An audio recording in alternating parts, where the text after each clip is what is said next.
The Hurling Pod. On Off the Ball. With Applegreen. Making every journey better.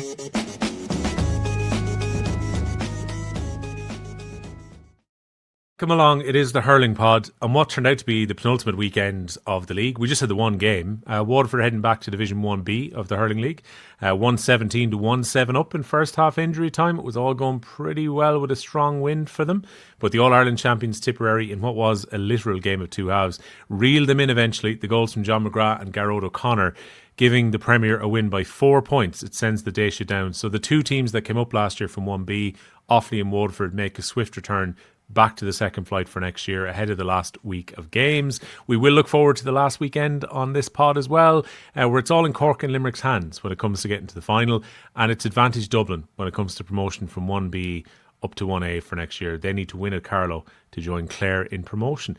We kicked things off though with me having to apologise for what happened last week.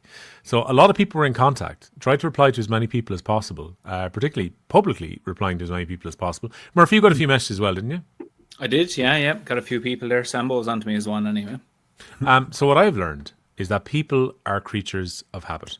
So I said, look, you can go different places. I have it up on the YouTube. The Spotify is here. And the great thing about the Spotify, as I've tried to tell people for a while, is that I can put the video on Off the Ball's main Spotify because it has video enabled. So the video is there. But if you're not that way inclined and you don't want to watch the video, some people are like, I'm just for listening, I prefer the headphones in. That's fine. We're here for you. You can actually just lock your phone and it'll go to audio on the Spotify as well. It's a really good way to listen. But what I have found is a lot of people, whether they're on Apple Pods, whether they're on Spotify, whether they're going to the Go Loud player, wherever it might be, they are creatures of habit. And it's, I was about to go for my jog on Monday night. Where's my pod? I was waiting for the pod all day on Monday. Where's my pod? Unfortunately, we did record on Sunday night, and I did actually have it up reasonably early. I think the YouTube went up earlier than probably ever this week. I think it might went up even on Sunday night last week. And I couldn't get in. I got locked out because it was a IT reset, which didn't allow me back into the back end of the podcasty style stuff.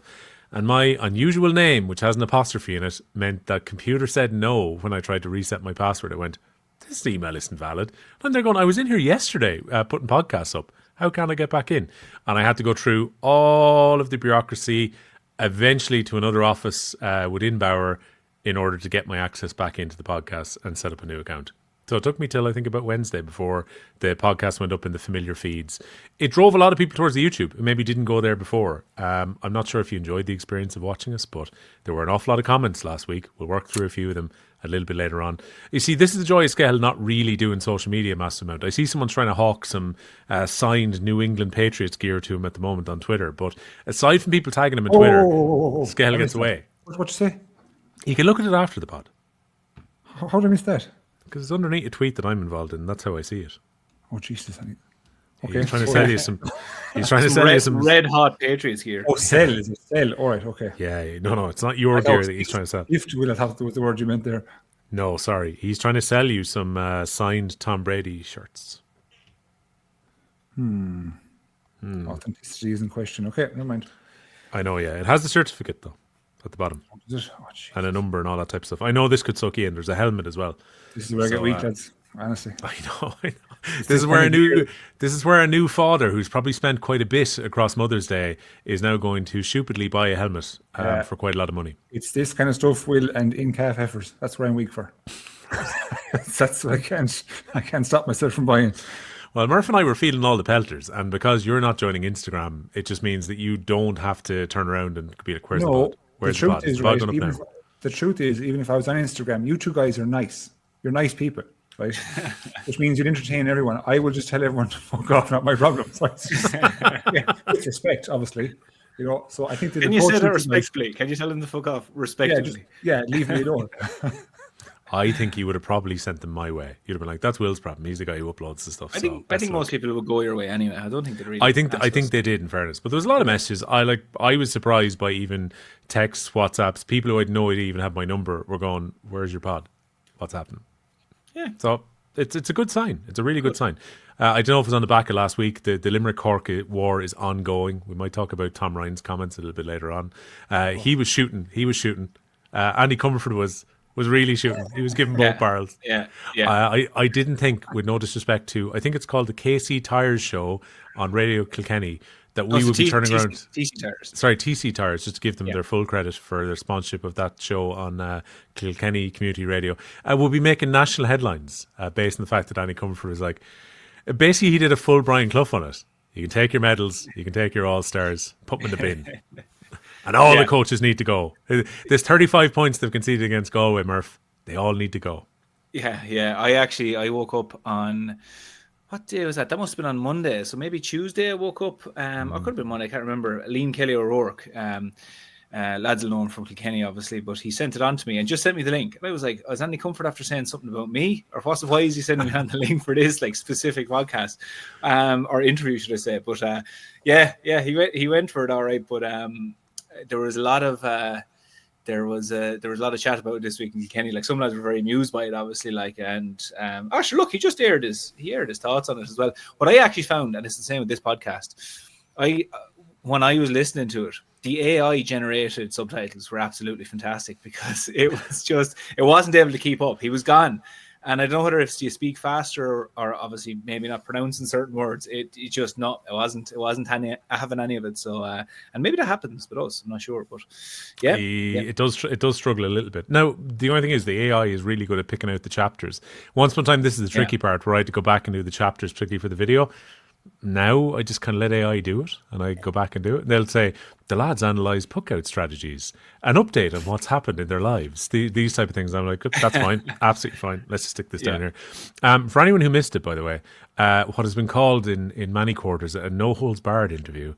He said, "Quote, lads with All-Stars, take them out from under your pillow, stop shining them up, and throw them to one side." Not quite in the bin, just to one side. It's All Irelands we need. Any of those lads that have All-Stars before, they need to get rid of them. Forget about them. We need to get back to work. These players know who they are. I don't have to call them out. He is the former All-Ireland captain is very much calling them out here. They're not performing well enough for us the way we should be. That was the defeat in Salt Hill. Their biggest defeat, as you mentioned, I think since Wexford 1954-55. So we're going back a long, long time since Kilkenny have conceded 35 points or been beaten in the manner that they were last week. What do you reckon, Skell? I mean, you have said for far too long that lads from the sidelines were having shots from Galway. This must be music to your ears that Kilkenny are eating themselves alive. I'm just happy that someone else is getting to feel a bit of pain. You know, we've been at this for... my year of birth, Will, was 1988, right? Mm-hmm. Up until we won in 17, we were getting it in the head every year. And I was just thinking as you were talking, is this the first time we've ever heard someone publicly, an ex-Kilkenny player, slam a current team? No, it happened during my time. Yeah. We had an ex-player actually after Ye bet us in 2012. It might have been between the All-Irelands even. Like it wasn't even, we were back kind of going well. And basically he was saying there's no spirit in the team, you know, blah, blah, blah, all this. He went hard enough. It's forgotten about when you, like this, for example, will be forgotten about in a year's time. A few people remember it or you'll be reminded of it. But, we got it, yeah. Maybe it was after Leinster final in 2012. Murphy, if you asked me now to put my head in the block, I would have said no, that it never happened yourselves. Because I can remember distinctly it happening, people from Cork, from Tip in very recent times, obviously. Yeah. Definitely us. We used to get it yearly. And it was the same 4 or 5 lads every year. And it was timed to perfection right before the first round championship. Always before the first round of the championship. The age-old Irish independence, your man... Give me the old journalist. What's his name? Help me out. GA journalist for a long time. Well, he said old there now. So Martin something. Martin Breheny. Martin Breheny would pick up the phone and he'd ring one of 4 lads, and the 4 lads would give him hook, line, and sinker everything, and it would be on the back page of Independence the first round of the championship. So that was it. Yeah, but as we were saying on the podcast after the match, right? Isn't this a classic case of an overreaction? Like an instant emotional overreaction. Like, and what happened now in a month's time, if Kilkenny get a run of the Leinster Championship again, and let's say win the Leinster Championship again, it's all forgotten about, and these people could be the first people on the, I won't call it the bandwagon, but on the positive side of conversations about the team. Well, one of the things that, like Andy said, that I was like all for happy days. He was just telling the supporters, and it's also on the supporters now to get out and get going. And like get up to Galway now in 6 weeks' time and spend the night if you have to. He was saying stuff like that, which was great as well. But then at the same time, he also said get rid of all the selectors. I was like, you can't do that. Like, he was saying it should be just Derek Ling. I'm paraphrasing now, but he said it should be just Derek Ling on the sideline and no lads coming down. I was like, well, Derek can't do it all on his own either. Like, sure, if that's the case, Liam Calmage, just get rid of Mickey Beavens, all the lads, get rid of them, get rid of the whole lot. Just one manager on the sideline. Now it'd probably lend itself to a lot more open hurling because there'd be no messages getting through, there'd be no analysis being done during the game. But so I'd say for Andy's a good fella. The getting behind the team, absolutely. Getting rid of everyone, yeah, you can't do that either, like, you know. But yeah, it's entertaining though. Murph, I love that. That's a great trait about you right there now. What? That's a great trait about you. That you, like, it was a bit like a compliment sandwich, as they call it, right? So he said a good thing, then section a bad thing, and then finish with a good thing. If that was me now, I would just go 2-footed, right keen, Alfinger Helland, and then I go out and just say, well, to be fair, it's like the match. It's like the match. You can't go baby with the bathwater. Like, you can take some things, go, okay, that's all right. Like, so I was taking everything. It's about a 15-minute interview. So I took, like, when he was like, listen, everyone get up to Galway there, and, you know, the next day against Tipperary Sport, I was like, okay, that's good. And then when he was saying other things, then, like, you know, I was like, well, I don't know about that. So, you know, to take the whole interview as a whole, I was like, right, let's not get rid of all of it. There was good things in there as well, like, but tell you what, so if you and Andy come up to Galway, I'll buy you dinner. Me and Andy, yep. we've never spent a night away in our lives in the same company. So we'll come up, and we'll get Andy to run a bus, so a 56-seater up to Galway. That's 6 weeks time. It's a Saturday night. It's Saturday 4:30 or something, isn't it? Yeah, Saturday early evening, I think. That's yeah, dangerous one, Murph. That's dangerous. Would you go up to Friday, or would you let fly after the match? Which would be better? Go Friday before the match. Or don't worry. Do you remember the Pat Short? You get your whole board. Do you remember that? Remember that? Unbelievable. Oh yeah. She got her whole board. So don't worry. I'll give you room and board. Room and board. I think if this was me, by the time you get out of Salthill, even if that game is over in the kind of early evening, you'd be as well off to stay in Galway that night than go up the night before. Absolutely. 100%. Yeah, that's true. That's true. So Saturday. Okay. Do you know, it's funny when I go through Kilkenny legends who are slamming people and so on. The only one I've actually really seen, Owen Larkin slams Cats youngsters for their performance against Clare, 2017. That was a tweet, which is the old classic. I think this was the early days of, you know, where like articles would be based entirely around, here's what Owen Larkin is tweeting at home while he's watching the game, and we're going to turn this into a full article. Yeah. Like outside of that, Comerford has taken over Google. Now, I realise this isn't the most scientific way of doing it, because stuff that's recent will end up going to the very, very top. Yeah, but at the same time, he is very much taken. I put in Kilkenny Legend slams. Yeah. And it's very much Andy across the board here. Eddie Kerr having to go at the Tipperary County Board for getting rid of Colin Bonner was one I wasn't really expecting from 22. But there's like, the thing is, it's a generational thing though as well, in terms of like I there was a video going around Kilkenny years ago. I don't know if I've mentioned it on this pod, but it was in like a Kilkenny hurling documentary. I can't remember what it was in, but there was a fella who hurled for Kilkenny maybe back around the 1930s, let's say, maybe 1940s. And the thing that he's going off on in the interview was lads wearing helmets. He was like, so he keeps calling them bird cages. He's like, there's boys wearing bird cages on the field now, and their heads, bird cages. But like, to him, this was, the game is gone. Lads are wearing helmets.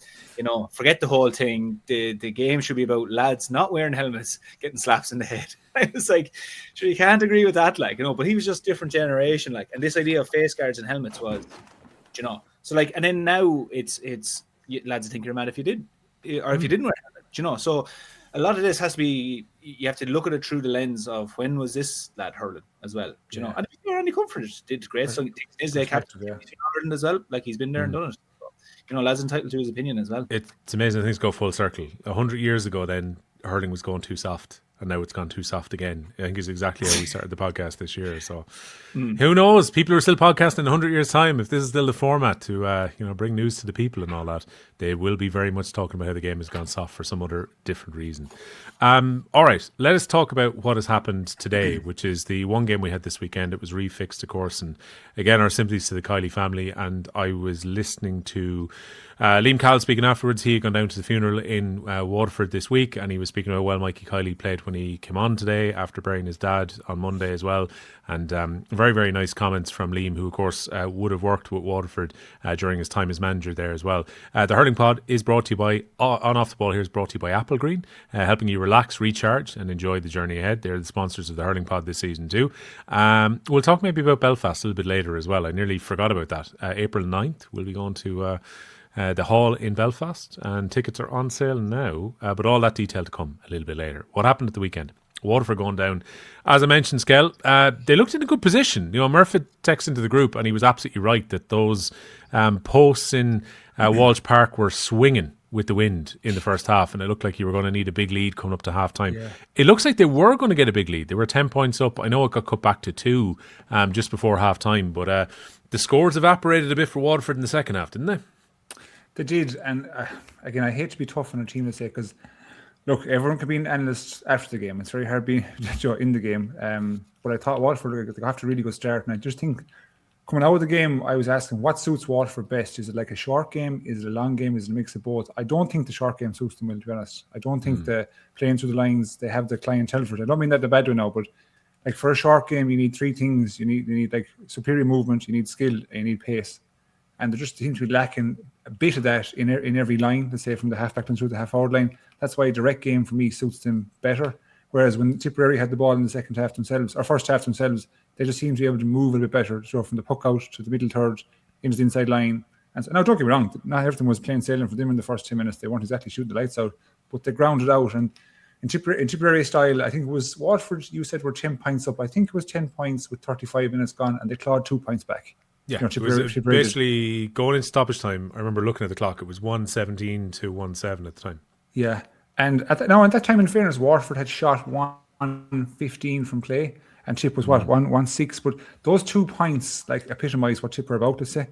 And that you know, it goes from 10 to 8. It doesn't seem like a huge margin to decrease by, but it made a huge difference. And then 15 minutes later, they're a point up. You know what I mean? And it's just I just thought Tipperary, they're able to mix it far better. Like it's like Waterford missing some kind of, you know, they have a certain skill level in the forwards, right? And I'm trying to be ignorant, like, but Skipperary just had a much higher skill level. So in the second half, they were able to just power through a bit more. And I think without Sean Walsh, the game would have been a different story all day. He gave Ronan Maher a very, very tough time, I have to say. And I was just screaming at the goalie in the first half, just keep hitting Sean Walsh, just keep hitting him. Like the goal, I think, came off, you know. If you could look back far enough, Jack Prendergast has the ball. He's going through and goal. He fumbles it himself. He gets turned over. Jake Morris shoots it wide. Then they go for a short puck out. It's turned over, ends up in the net. You're just thinking, you know, you had 2 let-offs there. Or you had a let-off. Just pump it long. You had a goal from Sean Walsh. Utilise the big man. Keep the ball down there and play it down their square. But I just thought, from my perspective, coming away from the game today, if you're looking at something to fix for Waterford or something to work on for the next 4 weeks before the championship, that's that short ball. Because if they come up against teams, against breezes or against, you know, intense situations of games where they have to go short, like they have to get much better at that. It just didn't seem fluid. You know, the middle third there was really congested, and I think Tipperary turned them over far too easily. And even I would count unforced errors for a team. You might have heard me mention on the podcast before when I'm looking at coaching teams is counting the amount of errors that don't take, you know, don't come from pressure. Basically, I'm talking about jab lifts, I'm talking about hand pass, etc. And we look at the middle third today. If you were to go back and reanalyze the Waterford game, which I didn't. You would see a whole host of missed touches, missed pickups, misplaced passes, you know, and that fundamentally would lead you to getting turned over and the ball going over your own crossbar. So I think they've learned a good bit today for the future going forward. And Tipperary, again, not their full complement, ground out a victory. That's a great momentum continuance, you know. So it's a great builder again heading into championship. And again, next week's game, it's, to be fair, guys, it's a glorified challenge game, isn't it? I think they'll be actually happy with that. I would guess, you know, that Cahill would be happy to have a game of a low level importance before the championship, so he can pick a team he suits and then run into the championship in a couple of weeks. So yeah, tough one on Waterford. Thought to be better, but so be it. Yeah, before I ask you about Waterford, Murph, it probably does suit both teams, doesn't it? Like Kilkenny, Tipperary, I don't think either team would have liked to be going in, looking over their shoulder about potential relegation next week, say if Waterford were to have turned Tip over today.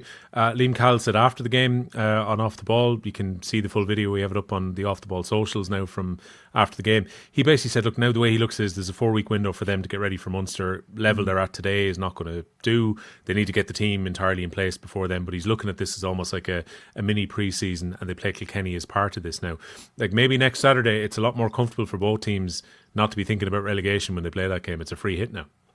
Oh, it completely is. I'm trying to think, would it have changed Liam Cahill's attitude if Kilkenny were coming to town and Kilkenny needed to win it to be out of relegation? Like, you know, would he be...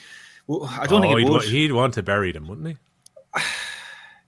he? That's kind of what I'm asking, I suppose. Like, I'm trying to think. I think Liam Cahill is more worried about his own setup and his own situation. Like, as in, let's say if all things being equal, which they are now, would he prefer to go? We have 4 weeks running to a championship, and that's basically up until maybe between Monday to Thursday this week. They can kind of go now and see, right, what injuries have we got? What do we need to do for the next couple of weeks in terms of managed loads? Like say John McGrath back to the man of the match performance. What do we have to do with him in terms of managing him? And he's different to any the younger lads who are joining the panel. Like, so the bit of man management there. So does he change that if it was a chance? I don't think he does, to be honest, because at the end of the day, the long game is how you fare out in the Munster Championship in their case and the All-Ireland. And if it was Kilkenny, if Kilkenny had gone to their head and they had no choice, like obviously they'd be going hell for leather. But I think Kilkenny's situation is that they also have no choice at the moment anyway, because there has to be a performance there. But yeah, it is an interesting one. I completely get why Tipperary would be taking this as a glorified pre-season, if that's what we want to call it, because I think the league, we were chatting 3 years ago with the league and we were saying it was too close to championship, and I don't think teams kind of maybe wanted to be out of it a little bit quicker, if it just basically want to be out of it a little bit quicker because they need to be ready for championship. Now there's a small bit of a buffer zone to an extent. I think Liam Cahill will be going, okay, I have a bit of a pre-season now. This is okay. We're All-Ireland champions. We have good momentum here. That's fine. Other teams then might be looking to get real momentum, proper momentum. Like Galway, for example, they'll want a serious performance against Limerick next week. So they're really going, finishing strong over in the last game. Limerick and Cork, for example, they want to win everything that's in front of them. Cork have openly said it. So each team is coming at it differently. But I think Liam Cahill is happy enough now to go, okay, maybe we give, like, let's say, Garrod O'Connor, who came on today, he's getting a full game. Other lads maybe getting a full game. And will he hold back John McGrath? Possibly, because if he picks up a little hamstring injury there, he's not ready for us in 4 weeks' time. So there's lots of stuff there to pick apart. It's not just a quick knee-jerk decision. I think they had that well planned out maybe 2 weeks ago in advance. So, but it's going to be a bit of it'll just be a local pride match, basically. It won't have any real reflection on the league, I suppose. I did enjoy one of our commenters on YouTube. I'm not scrolling through it right now to find exactly who it was, but you can have credit for this idea that they come up with, which was that Ben O'Connor had changed 4 of the backs last week so that when they played Limerick, it wouldn't affect their normal back 6 if they were to take a bit of a trimming. It was almost like we're sending these lads out as, cannon fodder. Yeah, and it's if it goes wrong, they're not going to be the guys playing the championship anyway. I don't believe that for a minute. I don't think you'd turn around and go, oh, we're going to put the lads out who wouldn't be playing anyway. And sure, look, if what happens, happens. You're no more so than Scale's mates last week saying, let's throw the Limerick game and it doesn't really matter. Let's worry about battles further down the road. That's nonsense. Yeah. And it flies in the face of what Ben O'Connor's been saying previously anyway, where like openly coming out in front of the media, it's ballsy just saying, oh, we want to win everything and we're going to Nolan Park, we're going to wherever, and we're going to win. Like, well, so it was nearly a step further than we want to win everything, which we often hear managers saying. We expect to win almost, yeah. Yeah, it was, that sort of attitude. So it flies in the face of that. That's not, and you know what? I often see comments or hear people saying things like, oh, they're arresting someone because of this. And like, in all my time, like, and it's not just because I only ever had one manager at inter-county with senior in Brian.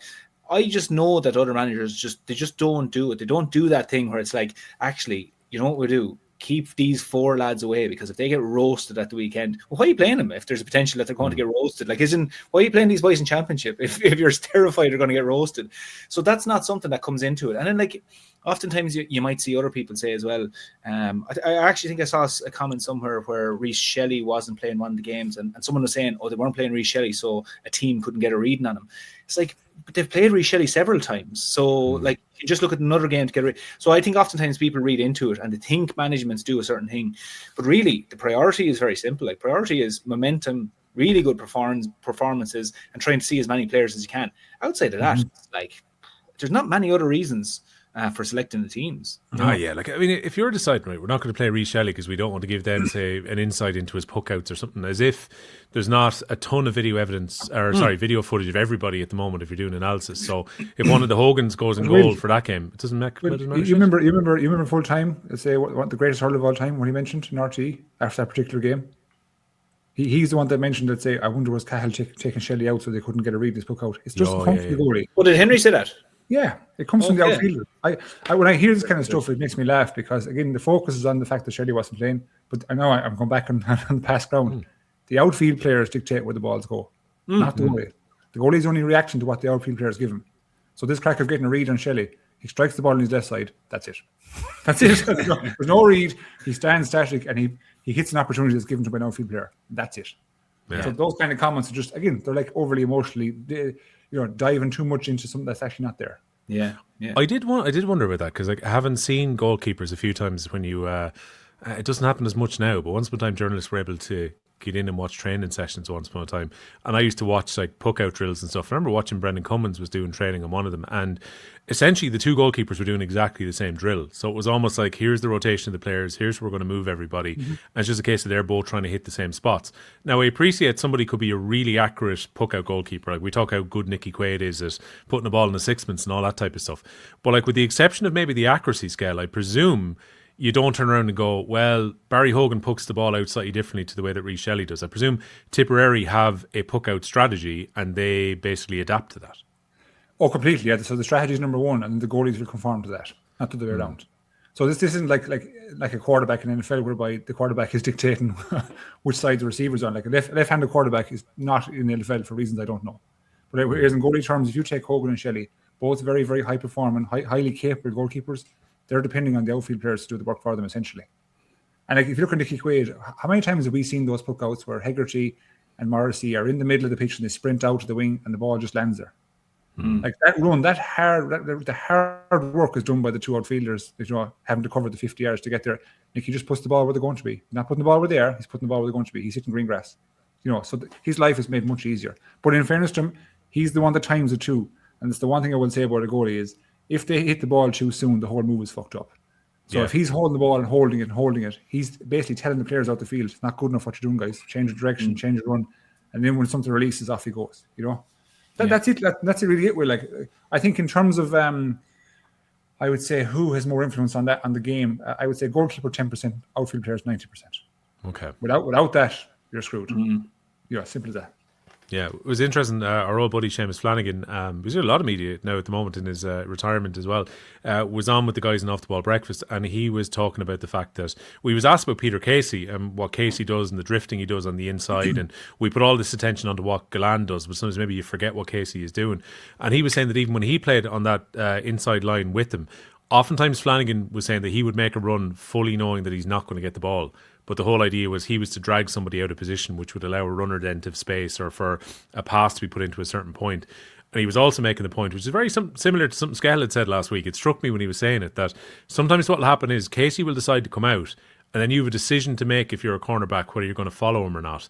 And Limerick are happy enough for him to be a link player if he ends up out in space, let him get the ball.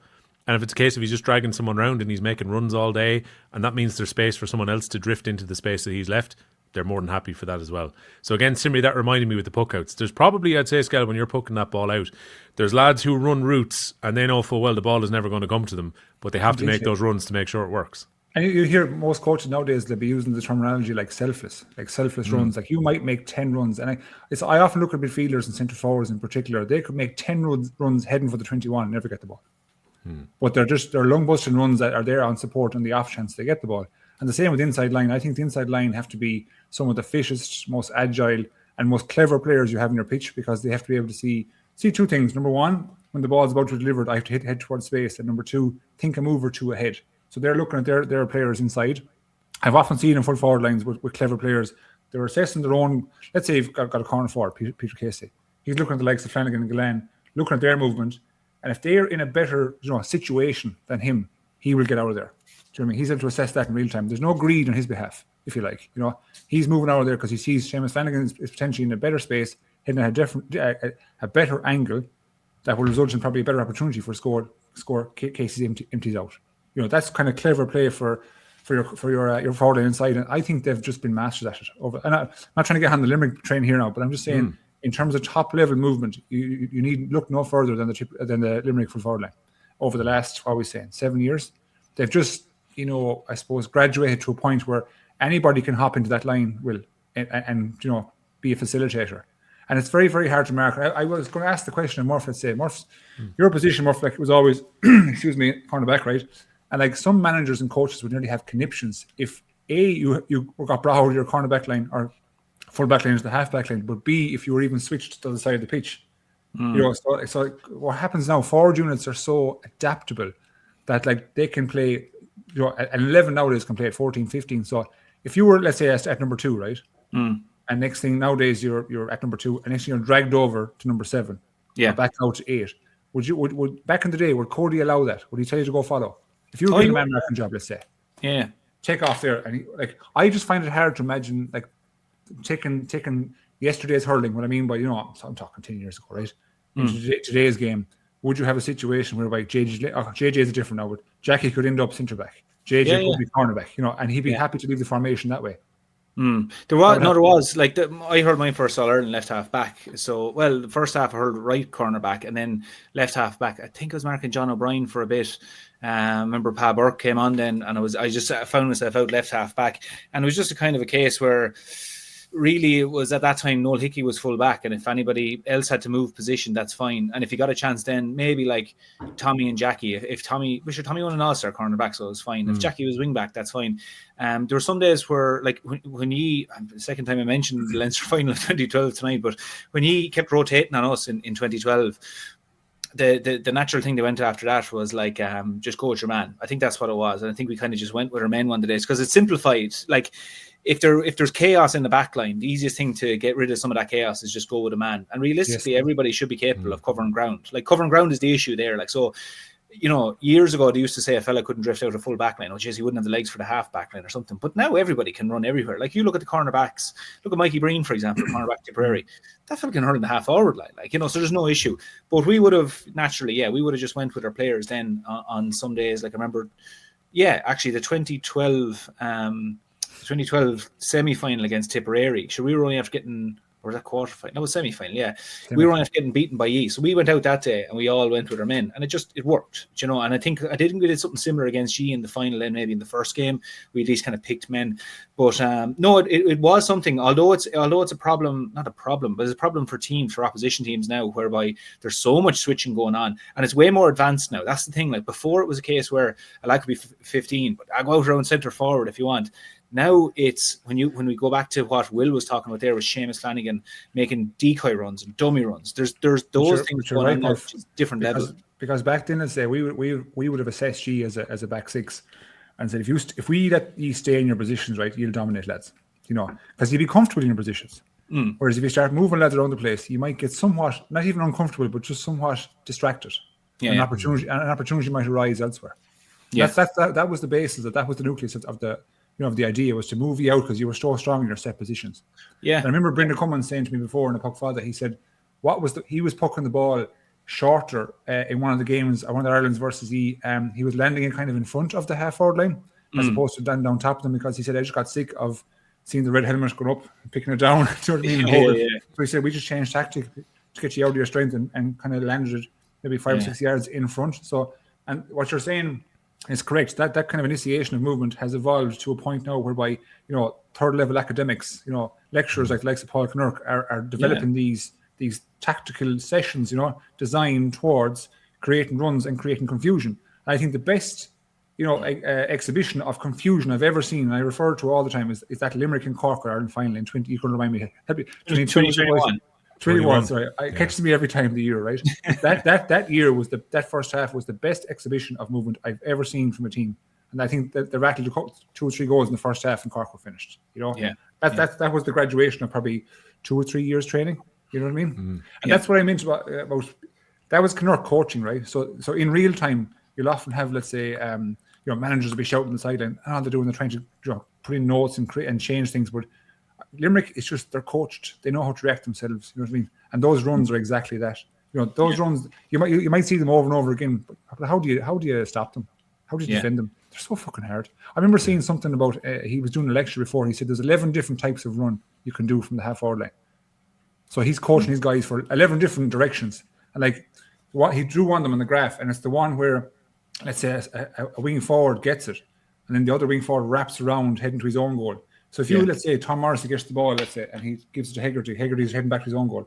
The opposition wing back automatically stops. Hegarty's got a free shot. I was just going, that's off the training ground. It's amazing how seamless it looks in game.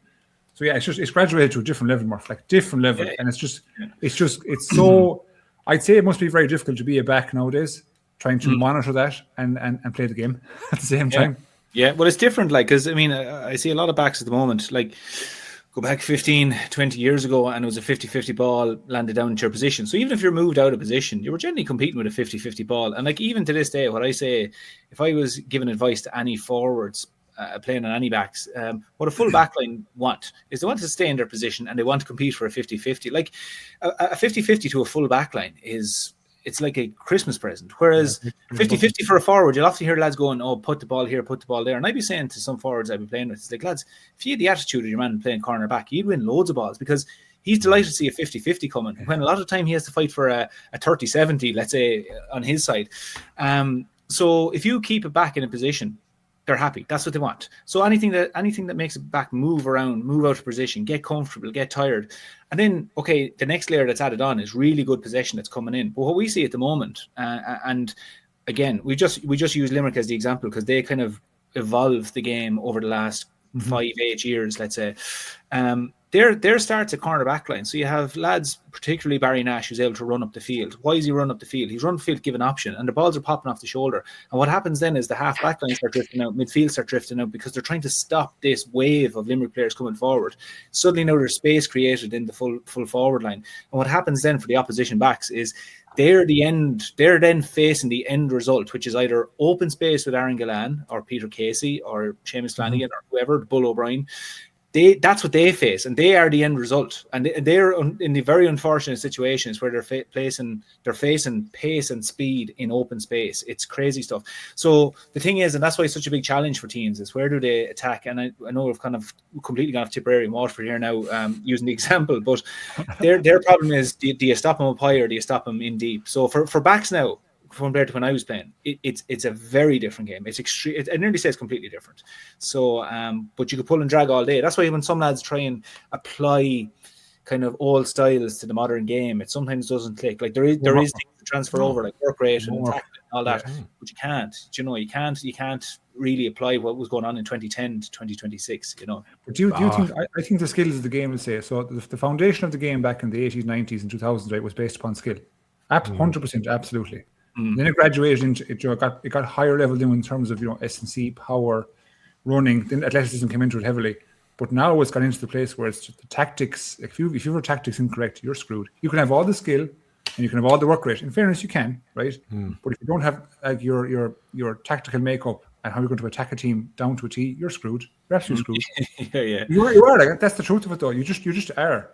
Like I think Tipperary's changed last year. Like some of it was down to tactics, heavy, and something as simple, Murph, right? And we'll, as the likes of Jake Morris, just utilising him for a puck out. Yeah. I picked him out again today, lads. You know, Garrett Connor's his first goals, Tipperary second goal. Excuse me. Yeah. Look at the punishment he took there, and I'm just thinking the way he performed for Tipperary in the last 18 months. Like without him, the Tipperary forward line doesn't click the same way. But he was used as a tactic. Like how many times have you seen him go from the 10 or 12 wing, shoot across the far side? It looks like a lung busting run, but it's a tactic to open up space, and it's just something simple that can be done, but players can't often see it. And that's where the game has gone to a level now where academics now are actively forming game plans to suit players, in terms of tactical, opportunities. And I think what happens to Finson sometimes is some players now aren't comfortable in playing the game and being tactically, astute. It's hard. It's hard to play the game which you're used to, and then try introduce tactics and movement and game plans. That's why sometimes club players, you'd often say, oh, he's a great club player, bring him into county. It just, you're going up the levels in a different story. It's not even physical levels or pace levels. It's where the body of information that you're given or that you have to analyze in real time becomes so vast, you just completely capitulate. It's like a computer getting fried. What the fuck's going on around me here? You know what I mean? Well, that's what happens to some players nowadays. It's just at a level whereby to compute all this in real time takes practice and practice and practice on the training ground. Like, Dave Morris, he's a great coach there in Galway, football coach. He would always say like that training, let's say, for a group is not about individuals. So the likes of touch work and fitness, he would never do in training. It's irrelevant. It's only for the group. It's about the team, technical and tactical, makeup and how we're going to attack a game. That's what the training is about. Whereas go back 20 years ago, Murphy was all touch work and fitness and, that was done on the training day, right? Yeah. That's gone now. Touch work might be part of your warm-up, but that's a byproduct of the game now at the minute. It's all tactics and how you're going to attack someone and defend someone. Where's it going to be in 10 years' time? Oh, fuck. God knows. AI, what's it going to do? AI. Yeah, exactly. Yeah. All I know is at this point, right, AI have basically gone, the lads have gone at a tangent and disappeared from Waterford and Tipperary for 12 minutes. So we're already deep in the back. tangent. So at least 5 different things have come through my head while we're thinking Good about stuff this. there. So again, It's good stuff. no. I enjoyed it, and it's an insight into how things work. Like this reminded me of something that Shane McGrath was saying, Murph, a few weeks ago on a rival podcast. He was on the RTE pod, and he said that basically quite a few players, you're an endangered species now if you're less than 6'2" and if you're not at least 80 kilos, because that's now what's required if you're an inter-county player at this stage. I know Kilkenny has spoken about this. I think he said he put on about 10 kilos of muscle. He realised he was just too small. This is over a period of about 2 years. I think he was saying, Scott. 10 kilos. Yeah. Felt he was just getting bullied around, and if he was going to be kind of in the middle third and trying to take on lads and tackles and stuff, he needed to basically put on that amount of muscle. So Yeah. What was your he hit championship? the gym hard. What's that? What was your championship weight, Murph? 92, 93, around that. And what's your club weight now, let's say? My club weight. No, see, everyone has a club weight after the try. You're dead right. You're dead right. I'm around 90. I'm around 95. Yeah. Gotcha. Yeah. So within 3 kilos of an inter-county, it's not bad. Oh, that's excellent. That's excellent, Will, to be honest. But it is, you're right. Well, what you're saying, like you highlighted what about Kilkenny there. I find it funny, and I probably last time I saw someone speak about it was talk about Adam Screeney, because obviously Adam Screeney's balance and his turn, which is exactly what Shane McGrath was talking about. I think it was after one of the games in the telly. He was saying that basically Screeney is going to be an outlier when it comes to inter-county hurling. You won't get a lad who's that small, that skinny, who's going to make it. You almost need to be exceptional. Sorry, it was after the Fitzgibbon final. He was saying if a lad's going to make it and he's that small, he needs to be exceptional now, because the model is now what a lot of these kind of Limerick lads, particularly we've been talking about. You need to be that 6'2", that type of muscly player if you're going to mix it. There's very few of them left, because Shane was saying as well, Murph, that he reckons someone like Joe Dean would probably have struggled if he was coming through in the game right now, because he'd probably be overlooked for some of the more physical players, say it is, when he's coming out of minor. Yeah. Do you know what it makes me think of? I'm going to tell a Shane Dooley story here now. A good Offaly story. I'm all ears. Well, Shane Dooley's a great character for anyone who doesn't know, but we were training for that Hurling 11s thing in Chicago. I don't know, did you play that Skehill? I actually didn't go in the end, but I remember I was part of the panel. I couldn't go at work in the end. But they were bringing us up to, I don't know, we were somewhere up in the Midlands anyway for the Leinster team training, because they were like, we need to pull these lads together, find an Astro field, and it was relevant wherever we were, but we were on an Astro field. We were in Tipperary. We were. You're right, actually. That's where we were, yeah. But there was an Astro field, and it was 11 aside. So the balls were spraying around the place, bouncing off the Astro, hopping up. And this probably goes back to what we're saying about remember Westmeath, Kilkenny on the Astro, refusal. And then the Camogie, Wexford, Clare. Wexford said they didn't want to play on, apparently didn't want to play on it. We were playing on the Astro that night, training for it, and the balls were flying around the place, and lads were absolutely, like, they couldn't breathe. It was moving so fast. I remember Shane Dooley going past, and he said, tell you lads, if this was hurling, we'd all be fucked. There'd be none of us playing, because we were all cut from a different cloth than this.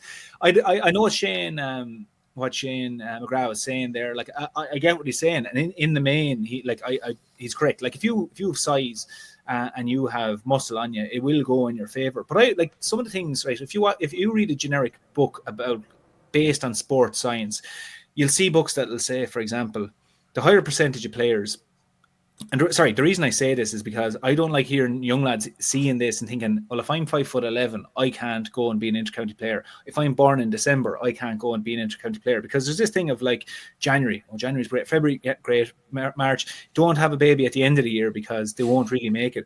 Like, and there's books written on that where it's like most successful sports people are born. First 6 halves of the month, First 6 months of the year, yeah. Joe Canning, TJ Reid, Richie Hogan, all these boys are the other half of the year. So like I always straight away said, Joe Canning's December, TJ Reid's November, Richie Hogan's August. So I always say to that straight away, like, well, there's examples. I'm sure there's way more other people out there that I just don't know about. And I probably agree. Like, Joe Dean now, in the time, he mightn't. But if Joe Dean was exposed to the strength and condition at the moment, he's Peter Casey. Like that's the way. I'm not saying that about Peter Casey, but cut from the same cloth. Peter Casey, Richie Hogan, all these lads. So I get what he's saying. In sport, in a field sport, you're always going to have an advantage if you're physically big and you have muscle. But Craig Casey, Peter Stringer, these boys, they're playing against the biggest lads in the world. Peter Stringer was. You'll always have space for those players if they're technically gifted. And what I always say about the smaller lads, and I know it's getting off a point to an extent, if you're a big lad when you're 14 and 15 and you're playing hurling and you're dominating because you're a big fella, you haven't had to survive on your skill. Like, you haven't had to really hone your skill to survive. Whereas the smaller lads who might get a growth spurt around 16, 17, they've had to survive. So when they get that growth spurt and they come up to your level, their skill and their balance and all this is well ahead of you. Now, to bring it back to the point of Screeney, what I always say to lads as well is, I remember there was a lad going in with Kilkenny. He was lightning fast. He was at the club in Kilkenny, and he was really fast. And as soon as he went in, he was being put in programs. And the club lads were going mental because they were like, oh, he wouldn't want him to put on muscle because he'll slow down. I was like, lads, he'll get faster. Like, you don't understand what you're talking about. He'll get more powerful. He'll get stronger, but he'll get faster. It's like, he wasn't born with that speed. He just trained it. And like, if he gets more muscle now, it's not that he has to carry it. Yeah, he does have to carry it, but he gets faster. Like, so there's a thing as well where a lot of lads will, if they see a fast player, and I'll use Screeney's example, a fast player like him, but it's for me with him, it's his balance and it's his ability to change, like sidestep lads and change direction. That's his real strength. Some lads nearly try and hold a fella back. Now, I'm not saying that's what happened to him in off by any means, but some people actually try and hold those players back from actually putting on a bit of size and whatever. If you look at Cian Kenny now, he's been one of Kenny's most consistent players over the last couple of years. And I would say because of one of the things is that he's physically able to mix it. Like, if he's in midfield with Will O'Donoghue and he's 70 kg, there's only one thing's going to happen there. So Cian Kenny has to put this on. So there's a big conversation there, but I always just kind of tempered with the fact that sometimes lads with the clubs think that it'll actually do a small, fast player harm to put on the muscle. And it absolutely will not. It'll actually do them the world of good. And then also the other argument is that, okay, the game is going to a place where it's only for big players. It's not. You'll always have the space for the smaller players. Yes, they might have to work a bit harder, but you'll always have, I think in hurling, you'll always have the space for those players as well. Skehill have no idea where I'm going next, right? But developing players and all that. Well, we didn't know. Sorry, we just, I don't know how we were so off topic. I didn't even get to give me opinion on Waterford tip yet. No, it's I don't think it's going to happen. That game is over. Forget about it. Sorry. You keep that. You keep that to one side. We'll come back to it in a second, I promise. League Sunday last week, right? I didn't get to see it until after we podcasted. I was like, I'll have a quick look at League Sunday, have a look at the highlights. Kind of want to see some of the football games anyway. I'll have a quick look at the hurling, as if it's an all hurling week. So let's sit down and enjoy on Monday morning, as I was trying to upload the pod and couldn't, and having a listen. And next thing, out of nowhere, Joe Cannon gets asked about all these young guns coming through in Galway, and he goes, yeah, I coached all them, and then the Galway County Board went and fired me. Oh, shit. And I thought, who could give us an insight into this that would go far beyond the insight, which was, it was kind of just let flow and move on the League Sunday. I said, Jesus, I wonder if there's anyone around the setup who I could ask about his comments. So truthfully, I didn't watch League Sunday that night. You don't have to. I just told you what happened. But it was clipped. It was clipped and sent to me on Monday morning. And my initial reaction was, the fucker, now I have to answer that question on the podcast. It was any consolation when we were all fired. Right. We were all sacked at P45. Yeah, done it in a strange manner. I can't say too much more about it.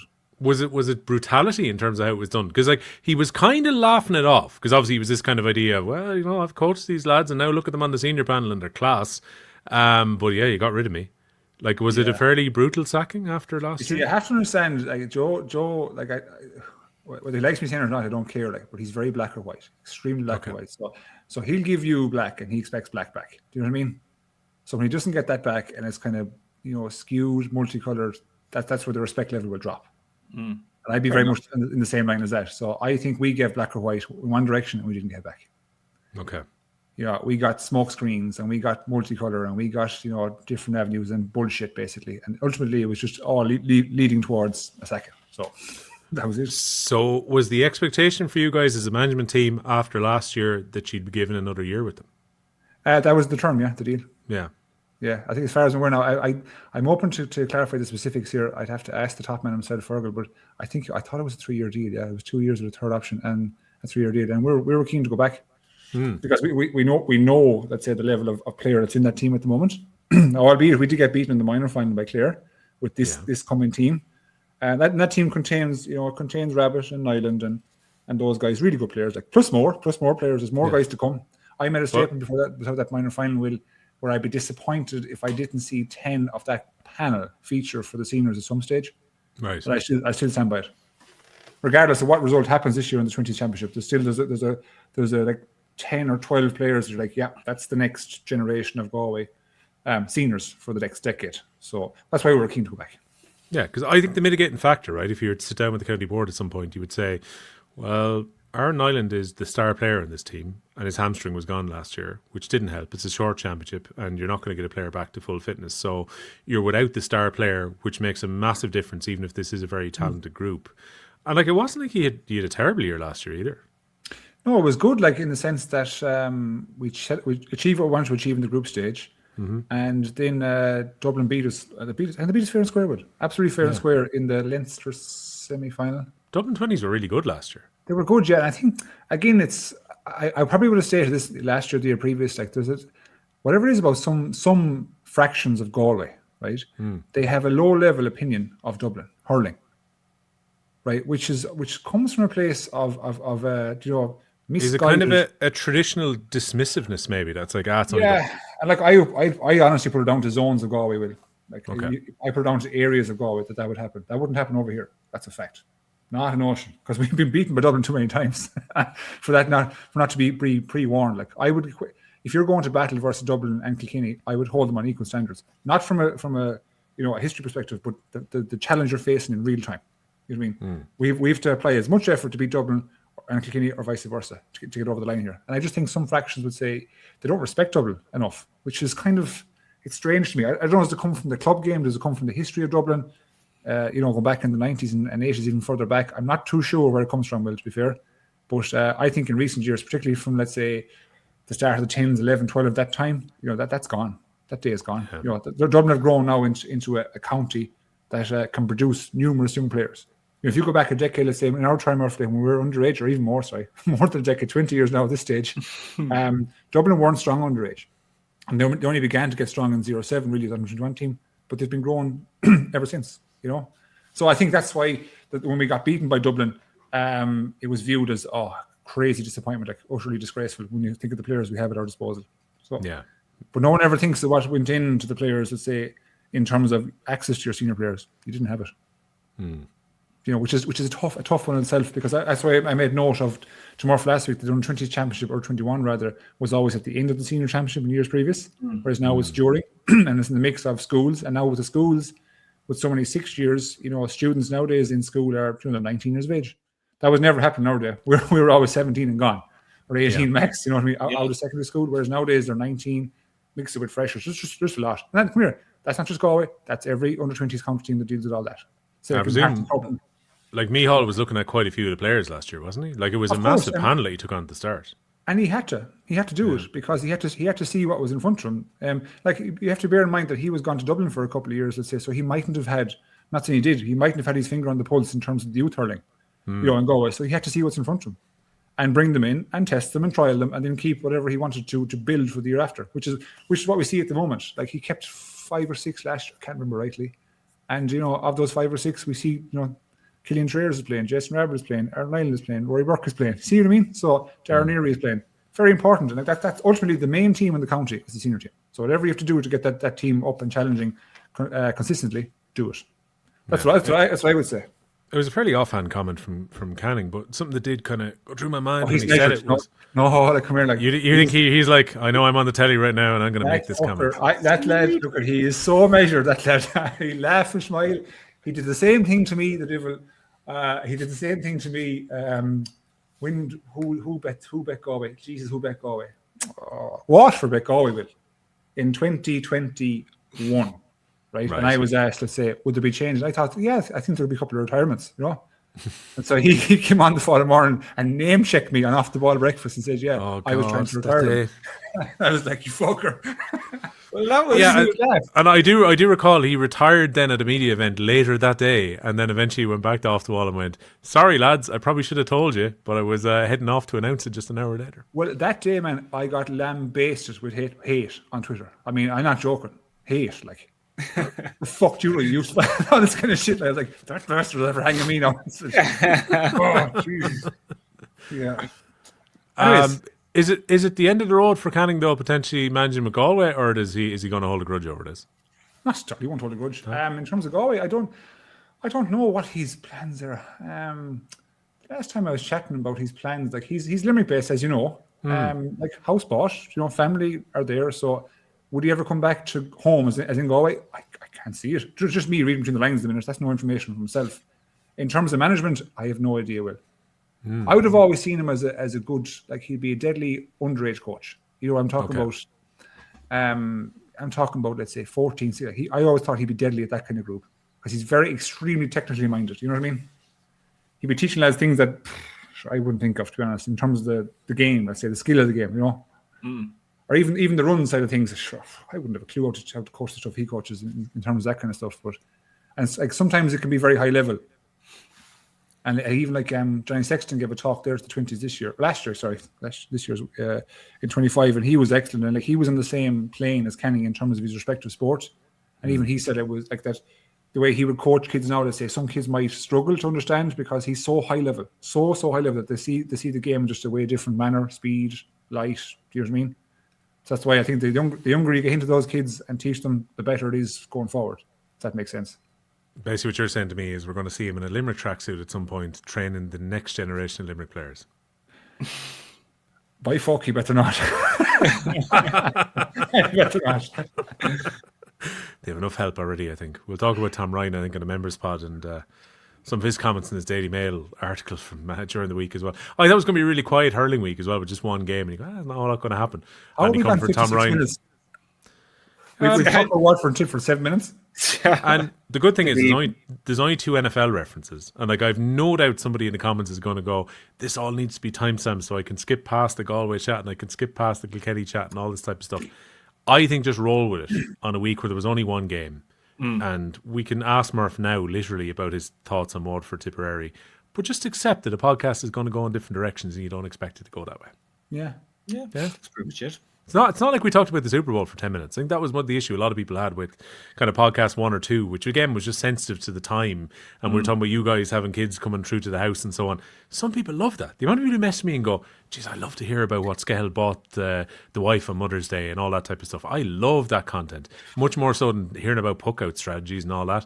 And then you get other people who go, stick this pod to hurling. This hurling pod is going off the rails. And they're going to listen to a different pod that talks about just the results and give me the results from every division and so on.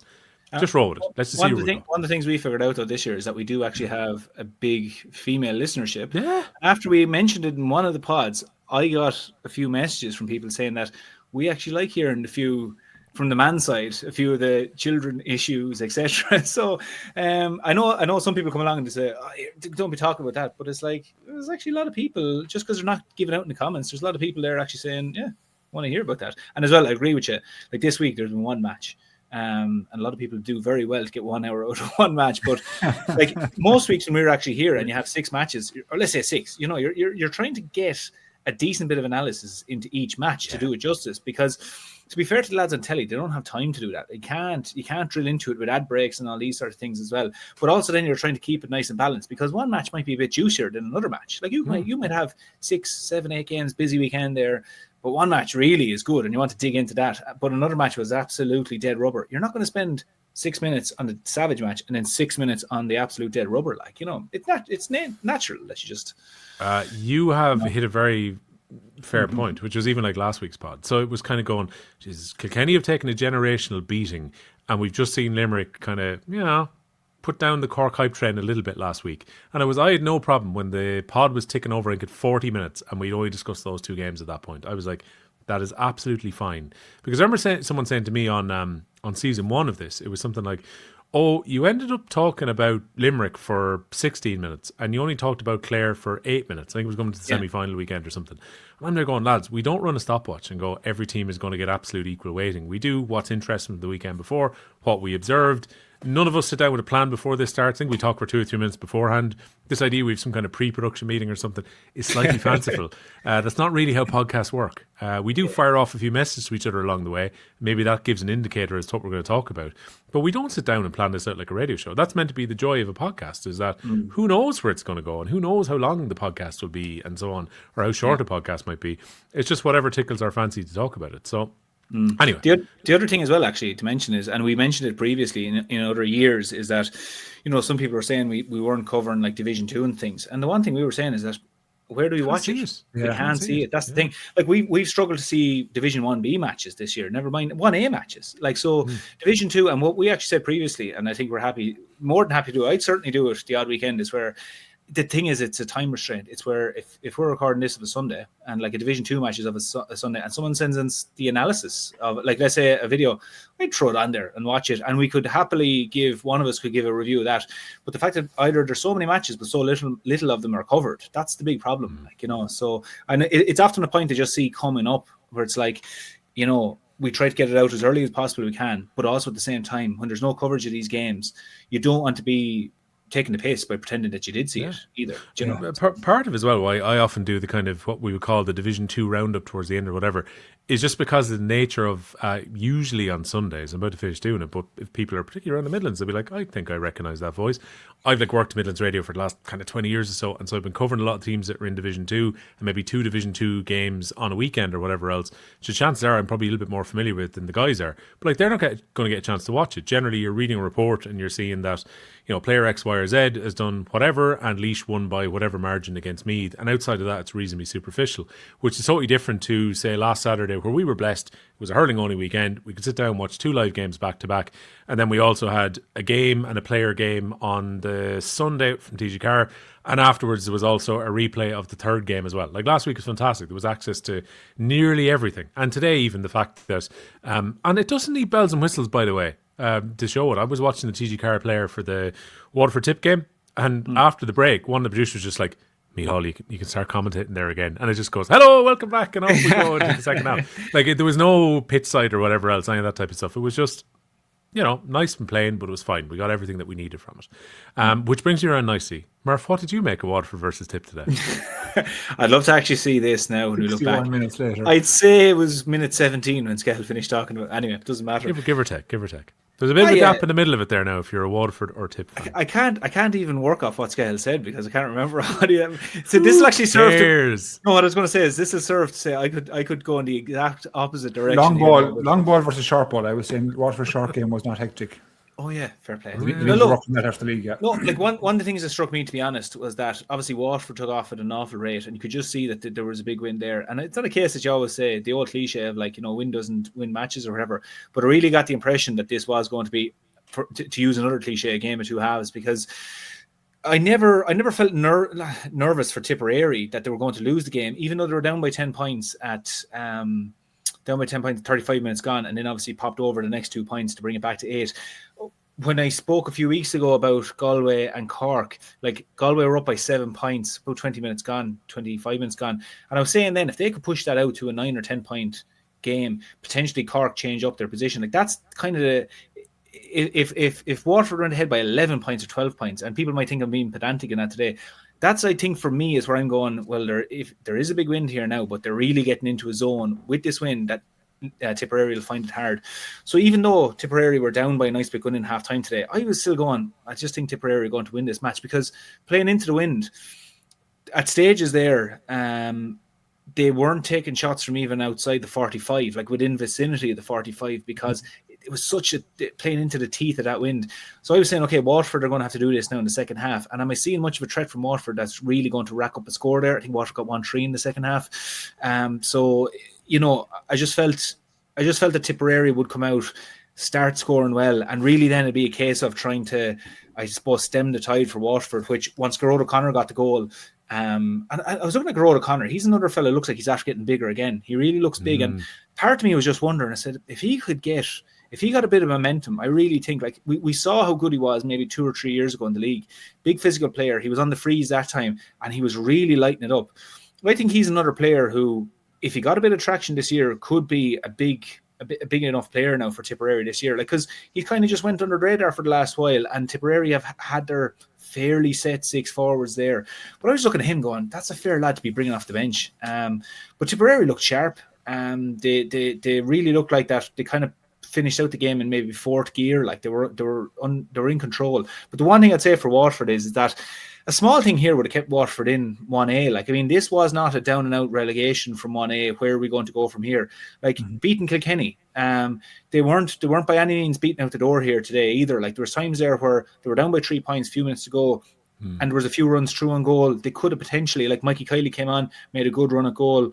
Deise Hutchinson was making runs. So, like, small things here. Started off poorly against Cork, and I'm just looking at the league campaign as a whole. Started off poorly against Cork, savage win against Limerick. There was lots of good things to take from it. So the one thing I'm thinking about Waterford now when they run into the Munster Championship is that those Ballygunner players who are so key to them, they came back just maybe a little bit too late for them to really turn over 1 or 2 results. Whereas now going into the Munster Championship, I just think that they'll use this time really well. Sure, they have, the 4 or 5 weeks now to get ready for the Munster Championship. And I'd be positive for Waterford, but at the same time, I still don't think they're in the place to get out of Munster. I know we're not getting onto our predictions yet, but I still don't see it that place. But I'm certainly a lot more positive finishing out this league for Waterford, albeit they got relegated. I'm still a bit more positive about where they're going and what they have at their disposal, especially like Skehill Lyons and these boys back as well. So it's not all doom and gloom, and I'd rather put a bit of positivity on it for Waterford, because, like I said, they beat Kilkenny in Nolan Park. They're not getting relegated, So it's a very small thing here would have kept Waterford money. Yeah, and I vow not to do a top 3 in the province until at least the week before the provinces start. At least 5 weeks time to start, isn't it? Yeah, because there's going to be someone now in the comments who are going, I'm not going to wait 4 weeks. That's too early. No, too early. I want to hear your predictions now. I want your hot takes before the last round of the league. And when the last round of the league finishes and we're getting ready for the league final, I want your predictions now. And how has it changed? And then what happens is, you see, Skehill, if we do predictions now, they will turn around and go, you big Aegis, I can't believe you said it was going to be Clare, Cork and Limerick back then. You said it wasn't going to be Tip. Yeah, and then in a few weeks' time, you said Tip were going to get through, and look, Tip were actually undercooked, and they were in South Africa, and they actually weren't ready for Munster. I'm not going down that line yet. No. No. But because it's funny, I think even after the All-Ireland last year with someone going in, will Tip do back-to-back? I said, lads, they haven't even swept up the rubbish in Crow Park yet, and you haven't even talking about this. So, enjoy the moment, lads. Enjoy the moment. Yeah, let it flow. Let's have more information by the end of the league. We're still going to be wrong probably anyway, so let's do it in a few weeks' time. Yeah. One of the things, Skehill, actually, one of the switches around it, you were talking about how versatile players have to be as well. Oisin O'Donoghue went deeper, and Joe Caesar ended up going further forward as well. So you were kind of saying that we have a fair idea about the 6 forwards. I don't know. What did you think of Joe Caesar playing a couple of lines further forward than he normally does? I thought it was effective enough when you consider, particularly in the first half, because conditions, i.e. wind, will always challenge a team's technical performance. It'll challenge it big time. So that's why, let's say, against the wind, you want to run the ball and hurl it short. And just Tipperary were better at that than the Waterford were doing today. And that was my point. So having O'Donoghue and Caesar, I would say deeper, assisted Tipperary, I thought, in the first half particularly. And I just think, like, Cahill is like assessing his squad, assessing who he has, where he has them, where he can put them, straight up. You remember I was talking about the Tipperary surgery of last year? Well, the year previous, I was saying, I don't have the stats, they're written in my book somewhere, there was like 11 or 12 changes, but even some of them were 7 or 8 of them were positional, and some major position changes. Presumably he doesn't have to do that this year, though. He has a fair idea of his team, and now if a guy impresses, maybe he can make a switch or tactically put someone somewhere else. That kind of major surgery isn't needed again. What happens if you're a manager like Liam Cahill? You're in training, you've got a player like Oisin O'Donoghue who's playing the lights out in the full forward line. Then you understand, hang on, I have McCarthy here, I have John McGrath here, where do I put him? Then you have to try him. Sometimes players play so well that you nearly have to accommodate them somewhere. Sometimes they play so effective. Like, this is why I always wondered, why was Tommy Walsh playing in the full back line, half forward line? Because I think that Cordy, this is me now surmising here, Murphy, had excellent players in excellent positions, but Walsh was the one that could move. He was so good, he could move out the lines. And sometimes you get players like that in winning teams, of course, that you say, I can't not play this player. Maybe I don't know who's fallen into that bracket. I don't know. That's why I see these players. If I see them moving into lines that you don't normally equate the position with, I'd say, he's trying to accommodate, and we're trying to see, can he be as effective in the midfield position or the wing back position as he is for the team in the corner forward position or whatever. And you might say it's streets apart from where his normal role is. That's fine, but These are hurlers nowadays aren't just a specific corner forward or specific foot forward. Hurlers are hurlers, and they can play everywhere. And I think what you see now in today's game and years to come is more situations whereby you have the Barry Nashes going back to the cornerback, normally being forwards. You have the Kyle Hayeses, who are normally forwards, going back to the backs, and they'll interchange dramatically. I don't think it matters a fuck, to be honest. Like straight up, like you wouldn't see goalies playing outfield for their clubs, 10, 15 years ago. But that's a normal issue right now. The two best goalies, I believe, I know one for sure plays outfield for the clubs. Murphy play outfield for Glenmore still? He was actually back in the goal this year. I don't know whether he picked up a niggle and he went back in the goal and then ended up staying there. But Let's call it age. Yeah. He was centre back though for the last couple of years. Let's call it mileage, Will. But that's my point. I just think Cahill's trying to see what he has. He knows what he has, but he's trying to see can they be effective in different positions. Which you have to do that. Yeah, that's what the league is for, lads. Can we explore an idea, Murph, that I think came in from, you were talking about the crazy boys over in Galway coming up with ideas last week.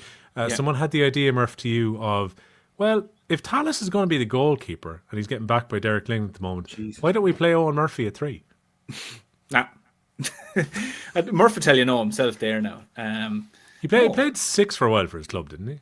He played 6 and 3 are enormously different positions. I think people underestimate when you see Owen Connolly and Ronan Maher interchanging there. That's a fair skill to be able to do. There's a certain amount of people can play a 3. A lot of more people can play a 6 than can play a 3. But no, as in I don't know what. But you need the profile of someone like Dahi Burke or someone like that if you're going to be a guy who can, play multiple positions like that. Like Owen Murphy again. And again, I'm sure he wouldn't mind us saying this. He wouldn't be physically, with some of the full forwards around, he wouldn't be able to physically take some of them on. Well, it's not his style. The reason I think Owen is a very good outfield player, and the reason I think he was so good as well was because a lot of his game, and it touches back to what Skehill is saying about in the goal, was observing the play further up the field and pucking the ball to lads, getting that ball to lads who are making the runs for you. So Owen in that position was being able to read the way the game is panning out and then had the skill to deliver a really good ball. Centre back does a lot of that, where they're reading the game so that they can drift into a position to pick up a ball, and then also scanning what's up the field and what's my best option and having the skill then to pop the ball to that player. So 6 is perfect for that. 3 is a different position altogether in that you're standing marking. A lot of these days now, it's a Brian Hayes, it's a Mikey Kiley. We're talking about all the big lads returning, Jason Rabbit, all these big lads in around the box, and it's a little bit of a manhandling game in that if you're first of all, one of the skills you have to do is be able to go toe to toe with them, where the ball lands down, and you're able to, at the very least, break it away from the goal.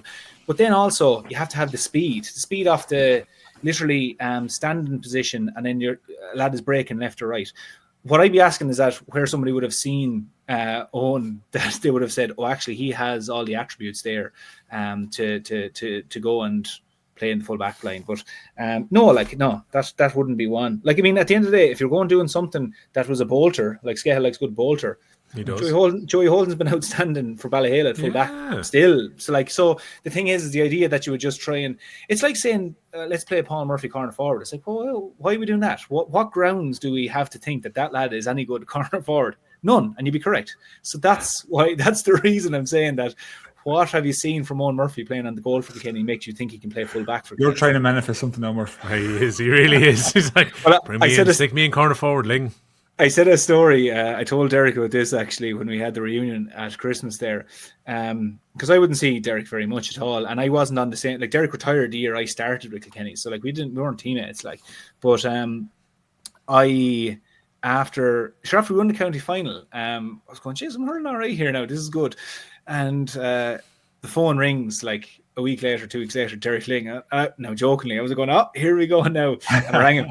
But he was ringing not about hurling. He was ringing about work. And he was ringing about asking me something. I say, heard you know this fella, such and such a lad. I'm dealing with him there in work. But I said it to him then, we're having a few pints. I said, Derek, picture this now.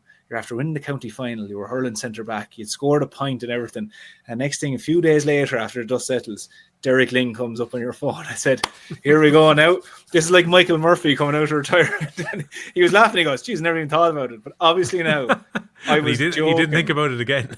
He didn't think about it again. But then I was like, but now's your time. I was like, when you were asking me, I was saying to him, when you were asking me now about this fella and that fella, I was like, he's just putting in a bit of time here now, and he's going to finish up by saying, right, listen, the real reason I'm bringing you is come on back in. But wasn't to be. I think I left it too long. If he said to you, Murph, I want you to come back in, would you have gone back in? No, I wouldn't at all.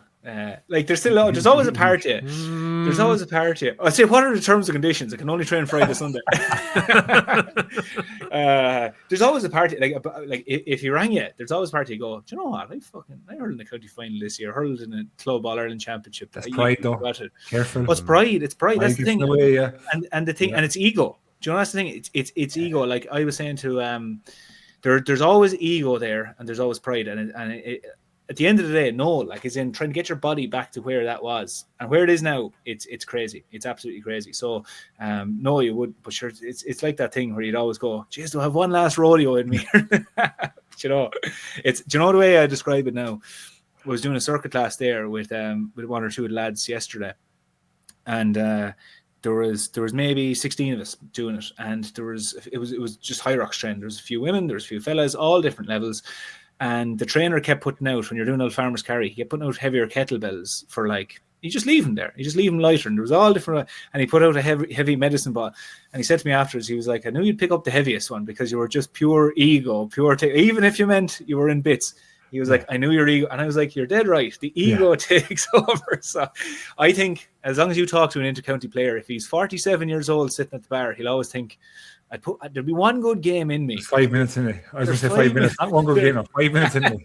One ball. Yeah. Well, so, I checked out when Joey Holden retired. So I remember the year he went away. I think he kind of wanted to focus on other things, and then eventually became a retirement. That was 2021. So he would have been only kind of 30, 31, I think, when he retired. So 35. I mean, it's not unreasonable that he go back in. The only thing is, I suppose, this far into the year, there's absolutely no hope he goes. Like, unless there's an injury to Mikey Carey or something, you're not going to turn around and go, hey, Joey, come on in. It's not. No. There's enough lads there to be considered at full back if Mikey Carey's injured. No. So it's not even a conversation. The main point actually should be of that conversation is that there's loads of lads there. Like, so, you know, even Derek Harkin dropping full back, David Blanchfield, whoever, like, there's plenty of options there. Yeah. Paul Murphy. Paul Murphy, indeed. Hashtag bring him back. To have both of you answer this one very, very quickly, is Tallis going to be the first choice goalkeeper, Murph, when summer comes around? Or does Owen Murphy get back in? I think Owen Murphy gets back in. It just, I haven't seen anything from Owen. And I know people might say, I didn't hurl with Aidan Tallis. He's an outstanding goalkeeper, and we saw the saves. I'm thinking particularly back the one against Dara Fitzgibbon against Cork. Outstanding. He's capable of them all day. But at the same time, like Owen Murphy's Owen Murphy, like if I was to be not overly critical, but the puck outs a little bit against Galway weren't really working, you know, and I think you need an air of calmness there. And I know we spoke about puck outs, and Skehill obviously went into great detail about it. One of the things you need from a keeper is presence of mind and a calmness on the goal to maybe, I'm not saying Aidan Tallis doesn't have that, but it comes with experience. It comes with having to been in the eye of the storm a few times. Like Owen Murphy, for me, like every time, I thought he was hitting his heights in around 2020, 21, and 22. He has a bigger year, 23. He keeps doing it. So for me, I think when it comes down to brass tacks, I know a lot of people would like to see younger players coming through, but it's the players who are putting the hand up and proving the point that I should be on the team.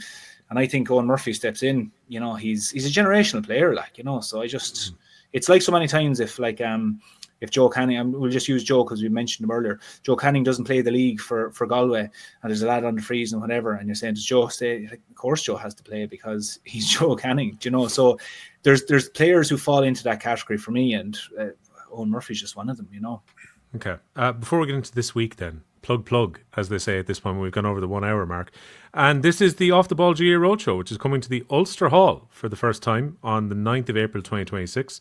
We did a rugby roadshow not that long ago. I think it might be more rugby country, I think, around the Ulster Hall than GAA. But we've got a lot of listeners up around that neck of the woods, whether they be Down hurling fans from Antrim as well. I've already been in contact quite a few times when I hinted at this a few weeks back when I first heard about it. And they were like, when are you coming to Belfast? Well, it's all kind of out there now. We're going on the 9th of April. It's a Thursday night. We're going to be in the Ulster Hall. ulsterhall.co.uk is where you pick up your tickets. You can also, if you check out Off the Ball socials, you can see all the details there. I'll tell you what our social team has said this night is. It is an Off the Ball GA roadshow. So it won't be the Hurling Pod exclusively. There'll be a bit of Gaelic football chatting there as well, but I'm sure you'll enjoy that too. You can join me. You can join Paul Murphy and James Skehill, who are those two. from the Hurling Pod.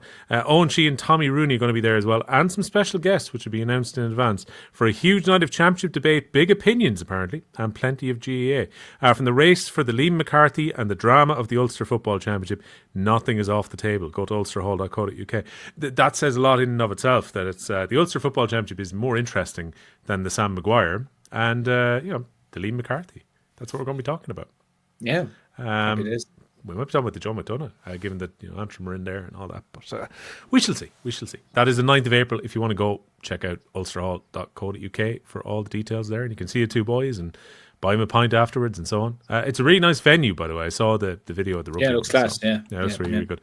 So I look forward to that. We're going to be up there in a few weeks' time. Going to be right before the start of the provincial championships. And I bet you we're going to end up talking about who's coming out of Munster 1, 2, 3 at that roadshow, even though we're in Ulster. But absolutely, yeah. That's fine. You pay your money, you come and see us, we'll 100% do it there.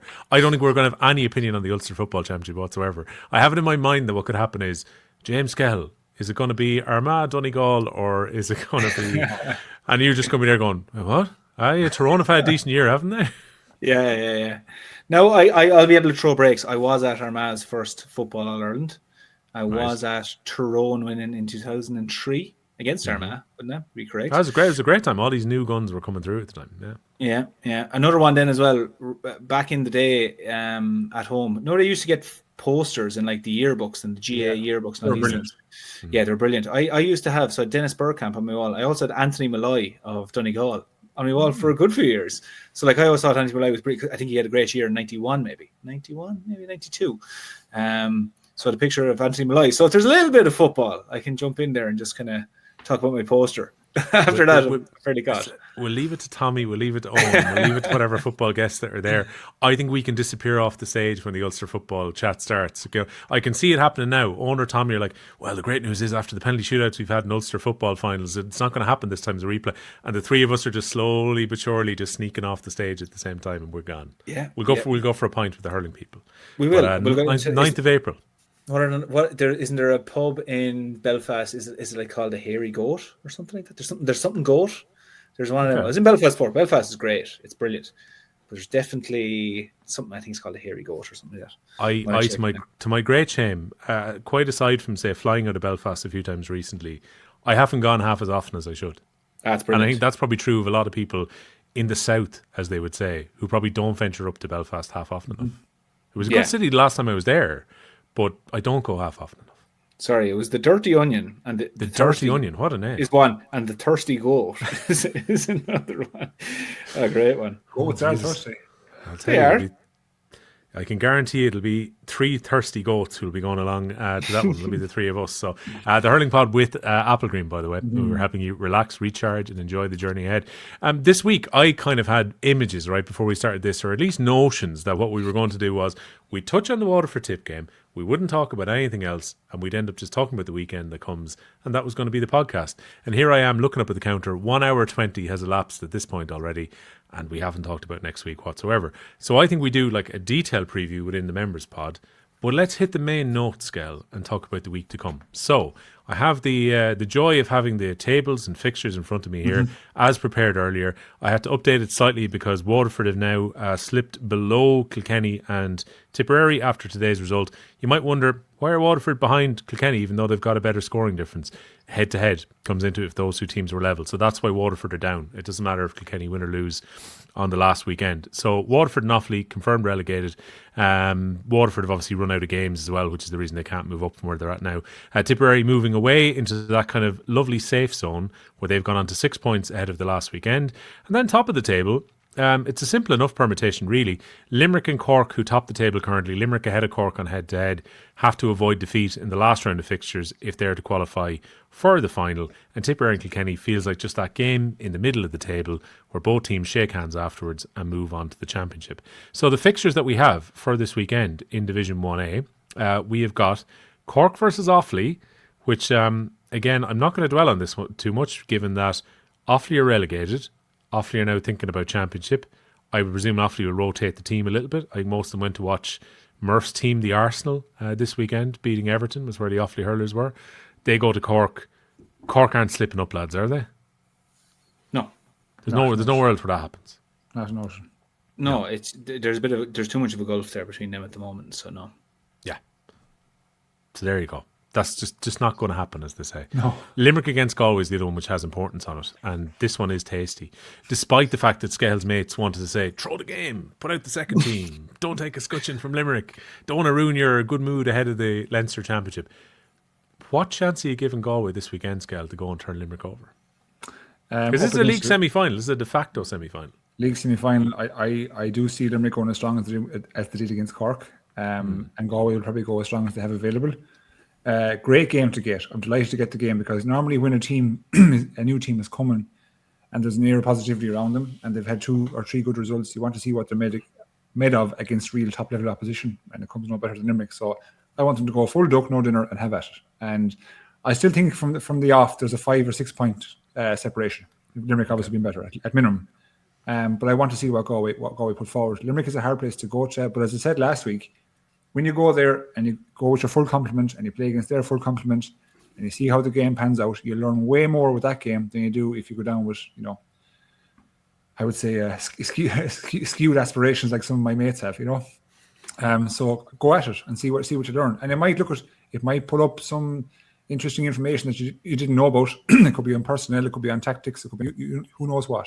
But go for it. But I still, as I stand right now, I hope it'll be a good game. But still, it'll be Limerick, I think. Yeah. Are you on that line as well, Murph? That is a case of now Limerick go, get the job done, go to a league final. I guess they probably don't care about the next game, the saga with Cork, if it turns out to be the two of them in the league final anyway. No, yeah, exactly. Like there's just a bit more. There's more evidence to say Limerick. Like I mean, it's aspirational to say that there's huge evidence there to say that Galway are going to win. That's not to be hard in Galway, but you look at Limerick blowing Tipperary out of the water. Like we forget about that to an extent, but in Thurles, that game never even happened really in lots of ways because Tipperary never laid love on Limerick. They were outstanding. Against Cork then as well, that was a ferocious match. The intensity was absolutely brilliant. People can say what they want in terms of the lineup for Cork, but at the end of the day, Cork have one of the strongest panels between them. It's a toss-up between themselves and Limerick. And Limerick were absolutely immense again. What we saw from Galway was brilliant, albeit we also know that it was a poor Kilkenny performance as well. So yes, the indicators are there. Galway are headed in the right direction. And I agree with Skehill as well. It serves nothing to send Galway out, a Galway team out that doesn't have the main lads in it. I'm saying this to kind of Galway supporters that's saying that there's no benefit to going down and taking a trimming off Limerick. I get that.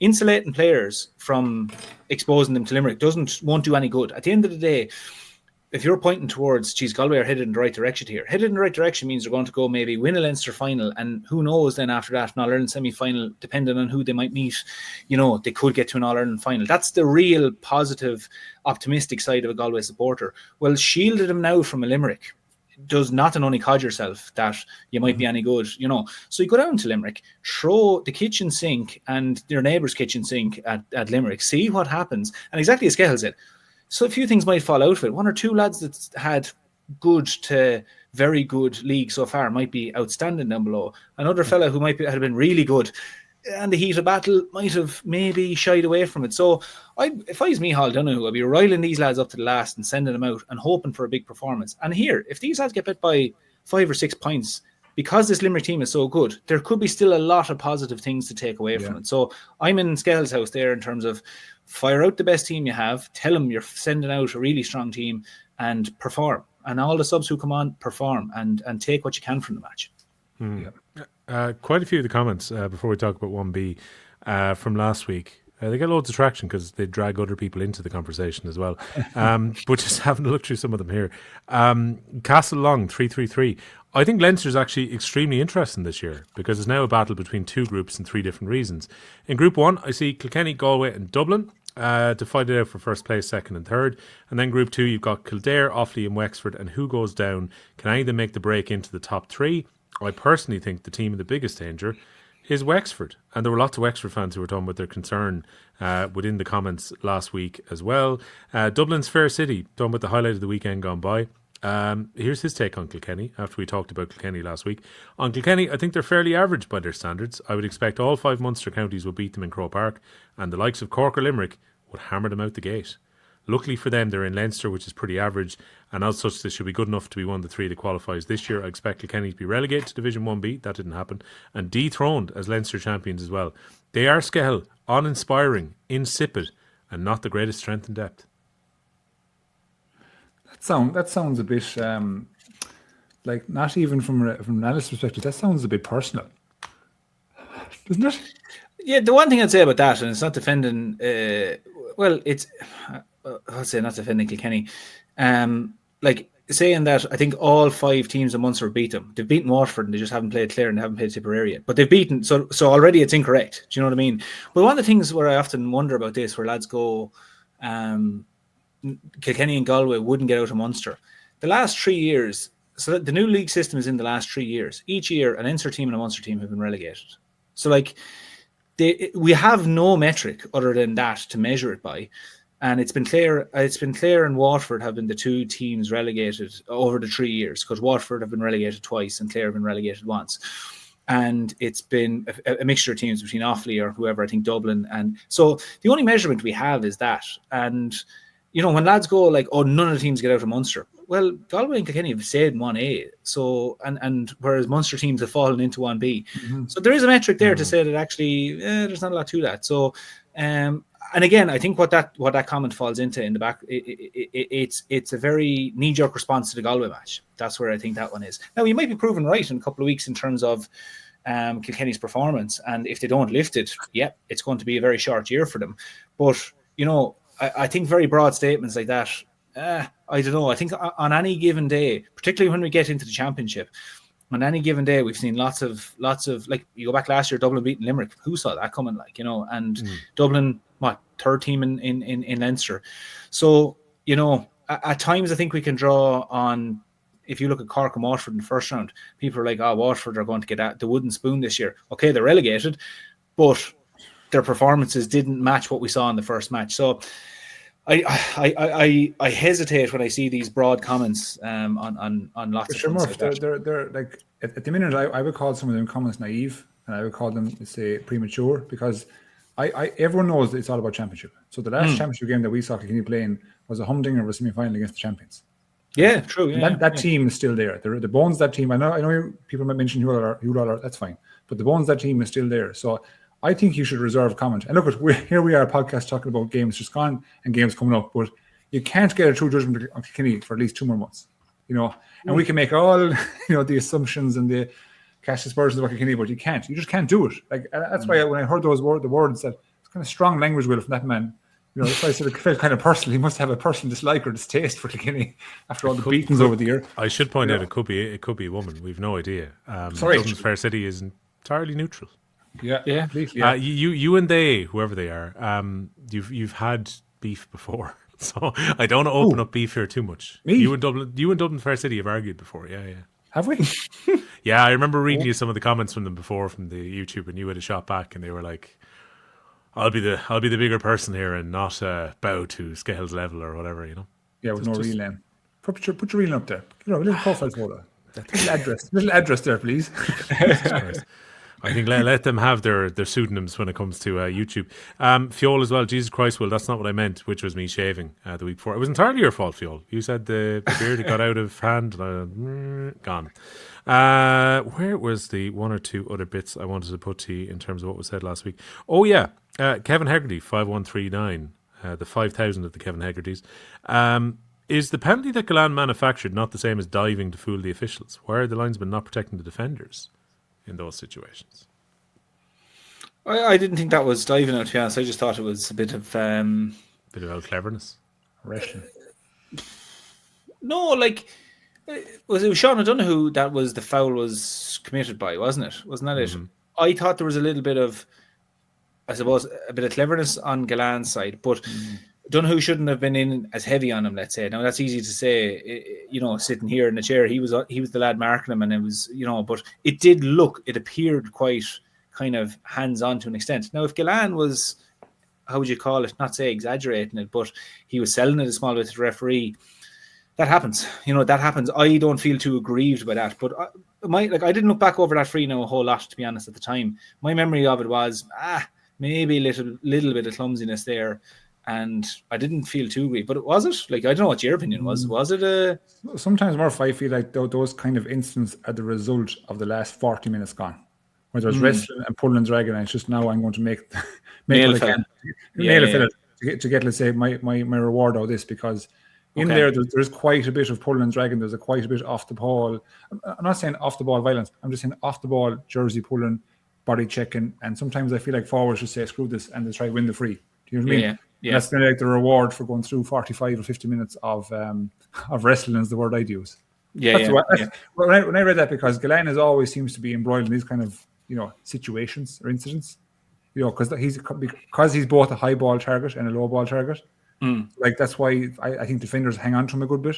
Yeah, you know what I mean, to try to stop and get him to open space. Whereas like Casey is constantly on the move. Do you know what I mean?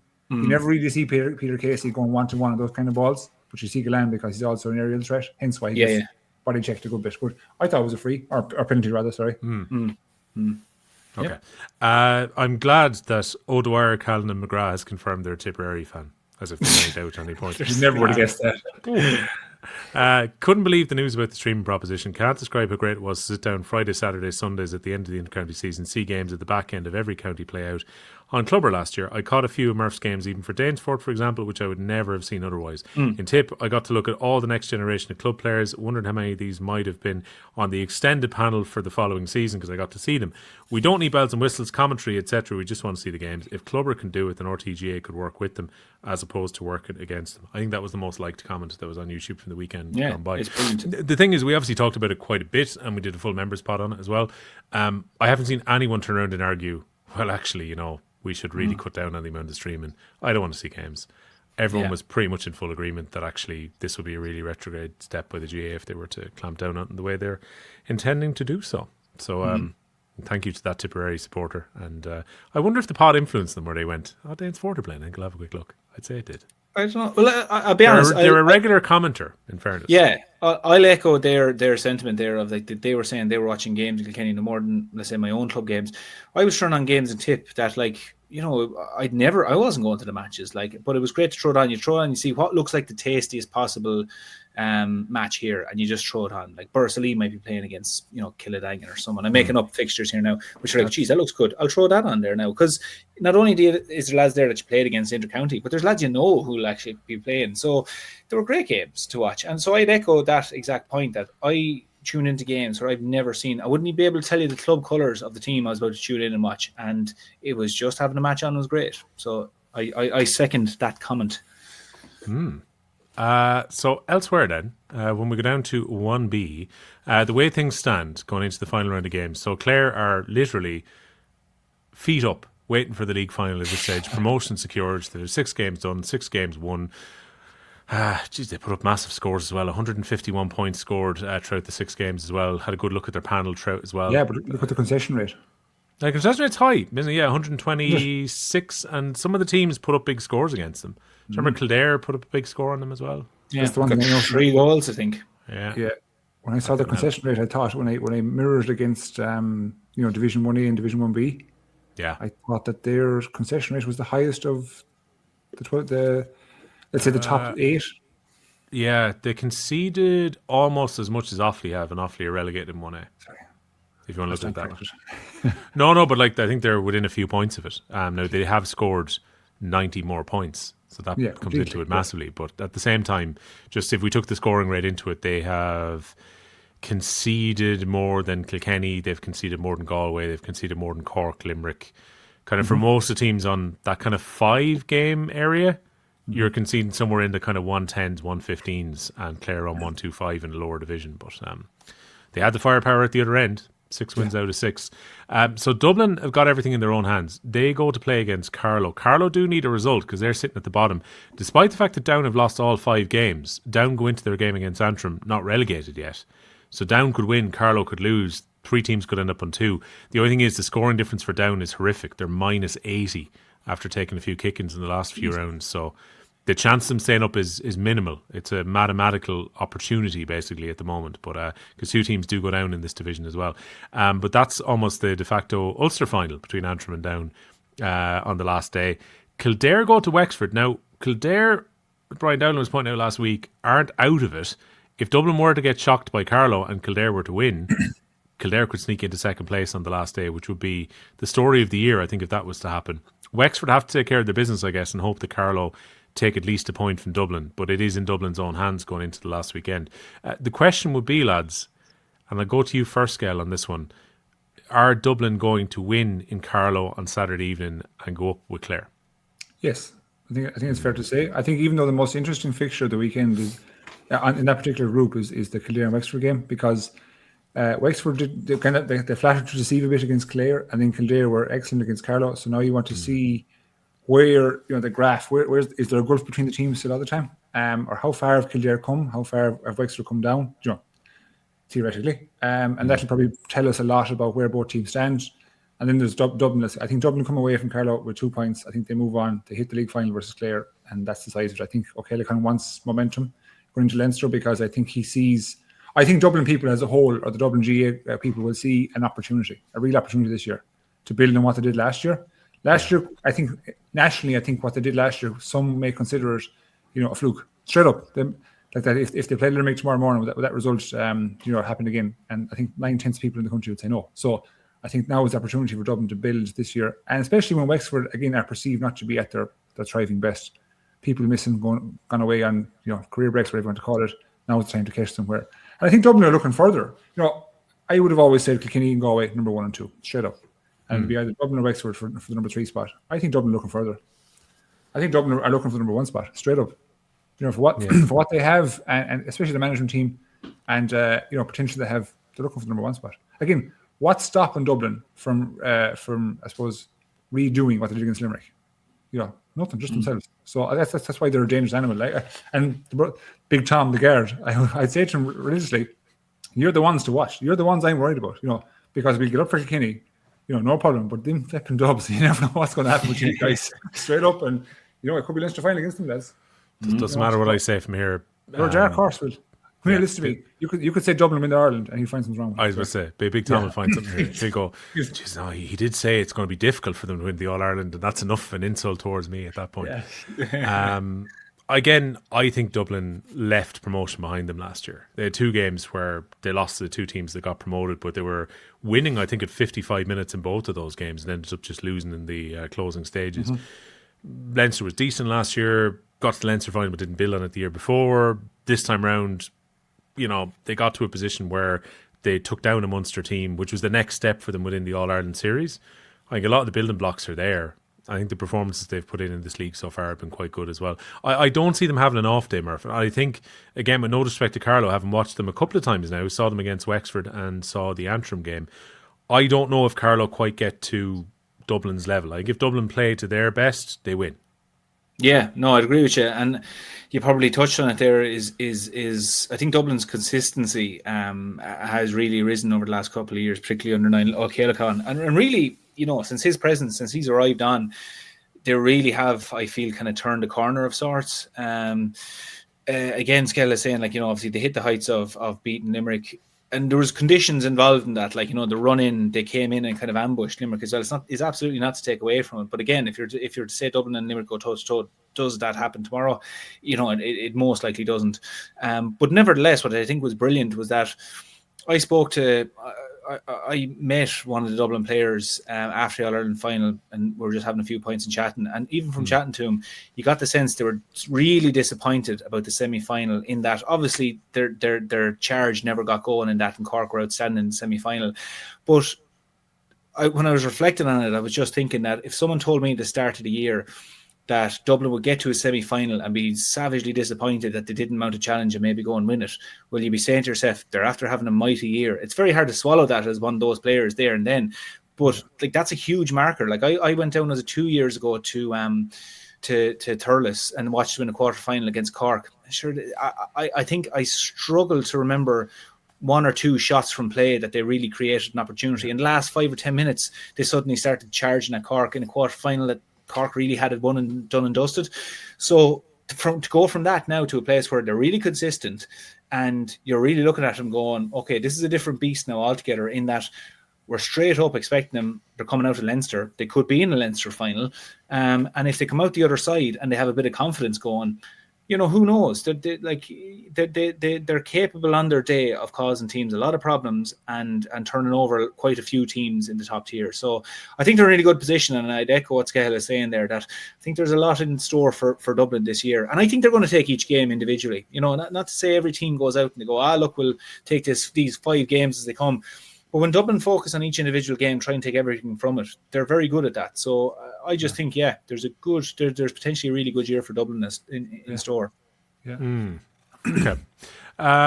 So I think both the guys are going for Dublin. I'm not going to oppose you when it comes to the predictions for this weekend. And Wexford Kildare is an interesting one. And to Skell's exact point, which is this is an opportunity now for Kildare where they know they're safe going into the last weekend. There's no reason they can't go and give this a good cut. And this is a fantastic game for them to get before the Leinster Championship as well. The game's in Division 2 then. So things are spread this weekend. 1A, 7 o'clock. 1B, 5 o'clock. Division 2, I should say, 1 p.m. throw-ins. So Laois are away from home against London, which is in Ruislip. Laois are already in the final, given the results so far. Westmeath need a favour. Westmeath go to Mayo. They're going to have to run a score up themselves, but it's unlikely they're going to overturn Kerry's scoring difference. Sorry, they need Meath to get a result against Kerry if they're going to qualify. It's in Kerry's own hands going into the last day. The reason that scoring difference is important, Kerry and Westmeath drew in the first round. So there is no head-to-head advantage there. If both teams were to win and finish on 9 points, Kerry would qualify. I can't see Westmeath beating Mayo by more than 60 points differential, even if Kerry were to win that game against Meath very narrowly. It's very much set up for Kerry to qualify. Meath technically could get in on the last day, but again, it feels a bit fanciful for Mayo, who are at bottom of the table, to turn over Westmeath. So it looks like it is going to be a Laois-Kerry final when it comes to Division 2, and those two teams going up to 1B for next season. That is our lot for what has felt like quite a long pod at 1 hour 46, where we talked about the game at the weekend for, I guess, someone left the stopwatch about 11 minutes probably.